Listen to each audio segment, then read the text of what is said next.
Pring. Swastiastu, Bu Rizka. Bagaimana kabarnya hari ini, Bu? Astungkara baik, Bu Rizka. Baik. Hari ini kita akan melaksanakan coaching ya, Bu ya. Jadi Bu Pring akan menjadi coachnya dan Pak Raka sebagai coachingnya. Benar? Iya. Ya, baik.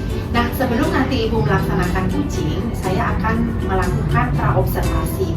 Nah, jadi di praobservasi ini tujuannya saya akan menilai antara Ibu sebagai coach dan Pak Raka sebagai coachee.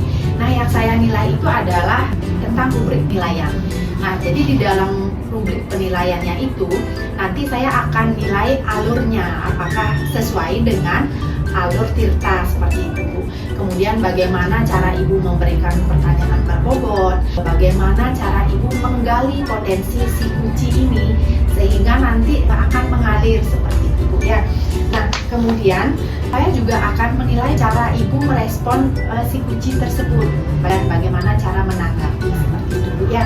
Dan jangan lupa disesuaikan juga dengan prinsip-prinsip kunci seperti kemitraan, kemudian proses kreatif dan bagaimana cara memaksimalkan potensi seperti itu. Nah, pertanyaan pertama yang akan saya tanyakan kepada Ibu nih, bagaimana kompetensi yang akan Ibu kembangkan seperti itu? Iya. Kompetensi yang akan saya kembangkan di sini yaitu yang pertama present, ya hadir ilmu, kemudian mendengarkan aktif, kemudian bagaimana memberikan pertanyaan yang berbobot. Jadi seperti itu, Bu Rizka. Baik. Nah, jadi kompetensi yang akan Bu Pring kembangkan itu pertama present atau kehadiran penuh, kemudian bagaimana cara memberikan pertanyaan berbobot, dan terakhir mendengarkan secara aktif. Nah, dari ketiga kompetensi ini, kompetensi mana yang lebih spesifik yang akan Bu Pring dalami seperti itu atau kembangkan? Iya. Kompetensi secara spesifik yang akan saya kembangkan di sini adalah mendengarkan secara aktif dan memberikan pertanyaan yang berbobot. Baik. Nah, kemudian bagaimana indikator yang akan Ibu kembangkan nih dalam coaching hari ini? Indikator yang saya kembangkan, jadi di sini nanti bagaimana coach saya bisa saya gali idenya sehingga nanti bisa menemukan solusi untuk permasalahannya. Jadi seperti itu. Baik, jadi Ibu akan menggali potensi, kemudian bagaimana memberikan solusi dari permasalahan yang dihadapi oleh si kunci seperti itu, Bu ya. Baik, Bu, untuk proses praobservasi ini saya akan lihat Ibu dan juga Pak Raka melakukan kunci. Kemudian setelah itu kita akan berjumpa kembali, Bu ya, untuk melaksanakan pasca observasi. Baik, terima kasih Bu Pring. Ya, sama-sama Bu Rizka. Baik. Selamat pagi Kak Ede. Selamat pagi. Ya, Swastiastu. Swastiastu. Ya. Sudah lama Mas Ade? Enggak, ini sambil dulu terus ya hari ini. Ya. Baiklah, kemarin Pak Kade WA katanya ada yang mau dibicarakan. Apa yang mau dibicarakan? Betul Bu, ini saya ada sedikit kebingungan di beberapa siswa di kelas yang saya ambil. Kebetulan saya mengajar jadi mereka itu kurang bersemangat untuk mengajari dan mengikuti pelajaran saya, terutama pada materi yang kaitan dengan mereka terlihat bosan dan kurang bersemangat. Berarti di sini permasalahan Pak Kade, ada beberapa siswa Pak Kade yang tidak suka dengan IPA, terutama dengan soal-soal hitungannya. Jadi seperti itu ya? Ya betul. Jadi kalau saya kasih soal hitungan, ini hampir tidak ada yang benar jawaban dari anak-anak. Jadi saya bingung, ini masalahnya di mana? Sehingga saya menghubungi Ibu untuk membicarakan. Kemudian nanti dengan perbincangan kita kali ini, nanti Pak Kade ingin mendapatkan apa?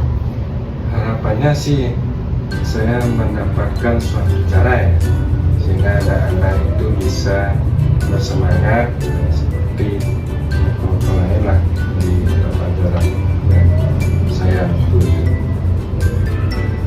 Ya, baiklah Pak Kade. Mungkin Pak Kade sudah menelusuri apa penyebabnya, kenapa beberapa siswa ini tidak suka dengan pelajaran IPA khususnya yang ada soal menghitungnya? Jadi beberapa siswa itu sempat saya panggil, jadi saya konfirmasi ke anak tersebut. Jawaban dari mereka, dia tidak suka memang hitung-hitungan itu, sehingga dia tidak tertarik dengan itu. Dan ada juga siswa lainnya yang mengatakan bahwa metode yang saya gunakan itu ceramah, menangkapnya ke dia itu agak susah. Jadi begitu dikasih hitungan dia sudah langsung tegang ya, pikirannya sudah langsung tegang. Nah, yang saya lakukan sebelumnya itu saya memberikan penjelasan kepada anak-anak. Kemudian dari penjelasan itu saya membuat contoh soal, baru langsung saya minta anak-anak mengerjakan itu. Ya. Kalau boleh tahu dengan metode ceramah ini ya, tadi metode ceramah ya berarti ya yang Pak Kadek gunakan ya. Nah, selain metode ceramah, kira-kira ada metode yang lain nggak yang lebih baik dari metode ceramah ini? Mungkin metode apa gitu yang bisa Pak Kadek terapkan sehingga anak-anak bisa lebih bersemangat lah dalam mengikuti pelajaran IPA itu, soal yang khususnya yang ada soal menghitungnya. Sempat berpikir saya mau mencoba itu namanya metode mencari angka karun. Jadi pada metode itu soal dan jawabannya itu kita sembunyikan di sekitaran siswa, terus misalnya kolom bangku, misalnya di tas. Kemudian anak-anak tersebut mencari harta karun itu, menemukan harta karun itu, kemudian dia menyalinnya dalam buku catatannya, sehingga harapannya dengan menjalin itu anak-anak ini bisa mengingat kembali soalnya seperti ini, dirinya ini, cara jawabnya seperti ini, itu rencananya. Oh iya, bagus sekali ya, itu metodenya ya. Ya kalau kita rating nih ya Pak Kadek ya, dari angka 1 sampai 10, kira-kira tingkat keberhasilan metode ini ada di angka berapa? Saya meyakininya itu di angka 8 dan 9, dari level 8 dan 9. Saya optimis sekali dengan itu. Di angka 8 sampai 9 ya Pak Kadek ya. Kemudian sekarang apa rencananya Pak Kadek untuk selanjutnya agar anak-anak ini bisa lebih bersemangat dalam belajar, tidak bosan lagi? Nah seperti itu, terutama yang dengan soal-soal yang ada hitungannya. Seperti yang saya bilang, itu pertama saya akan merancang pembelajaran dengan menggunakan metode permainan harta karun. Jadi karena sifatnya permainan, harapannya anak-anak bisa bersemangat dan tertarik untuk pelajaran, sehingga tidak monoton duduk saja di bangkunya. Jadi anak-anak bisa juga bergerak lah, sehingga lebih seru dan lebih hidup suasana kelasnya. Ya, jadi nanti Pak Kadek akan menerapkan metode harta karun ini ya. Iya, bagus sekali itu metodenya Pak Kadek. Terus kapan ini kira-kira akan dilakukan? Sekarang hari Selasa ya, jadi saya ada jadwal di kelas itu juga di Selasa depan, berarti minggu depan lah saya sudah melakukan itu. Minggu depan ya Pak Kadek ya. Nanti siapa yang akan membantu Pak Kadek melakukan rencana untuk menerapkan harta karun ini? Pertama itu adalah rekan sejawat, Bu, tuliskan namanya saya minta tolong di pelaksanaan itu. Ya, rekan sejawat. Baiklah Pak Kadek. Sekarang Pak Kadek nanti Pak Kadek lagi di Selasa depan ya, rekan sejawat akan membantu. Semoga nanti rencana Pak Kadek ini berhasil ya. Kalau berhasil, kemudian saya sudah tidak sabaran lagi untuk menunggu hasilnya seperti apa ya dengan menerapkan metode harta karun ini.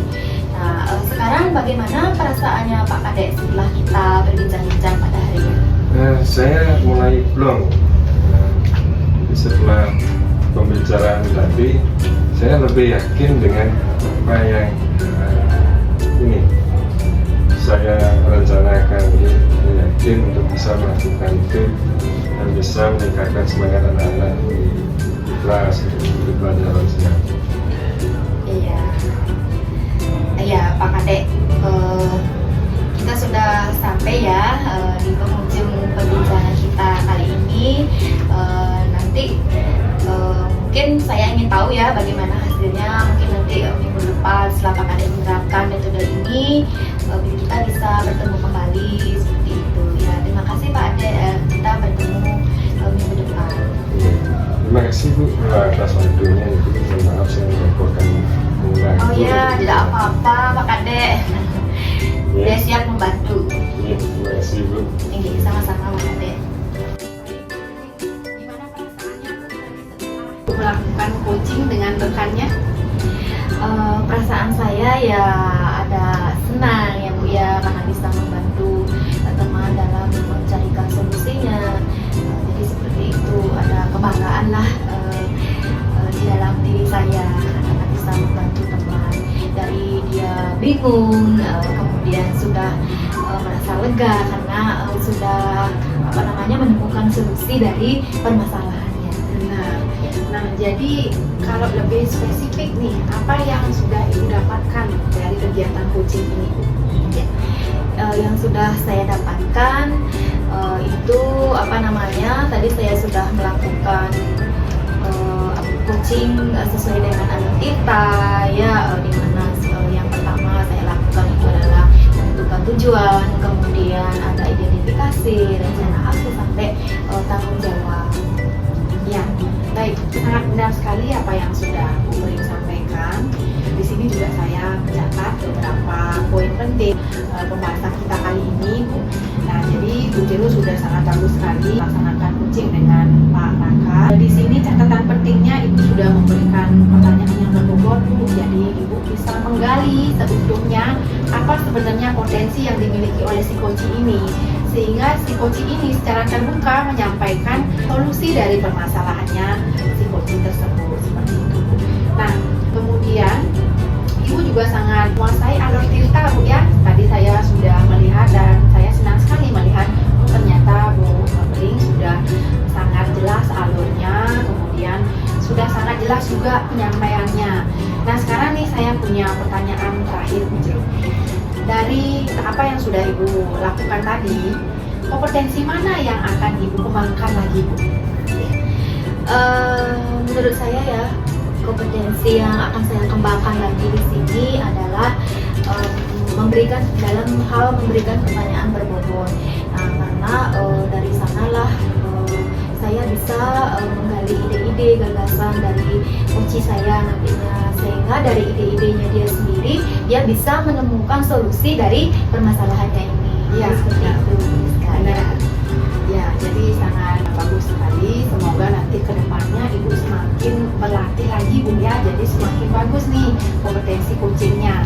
Nah, untuk hari ini saya cukupkan dulu, Bu ya, kegiatan pasca observasinya. Semoga nanti kita bisa bertemu kembali, Bu ya. Nanti kita lebih sering berkomunikasi lewat WA. Ya, Siap, baik. Bu Rizka. Baik, terima kasih Bu ya atas waktunya. Selamat pagi. Selamat pagi Bu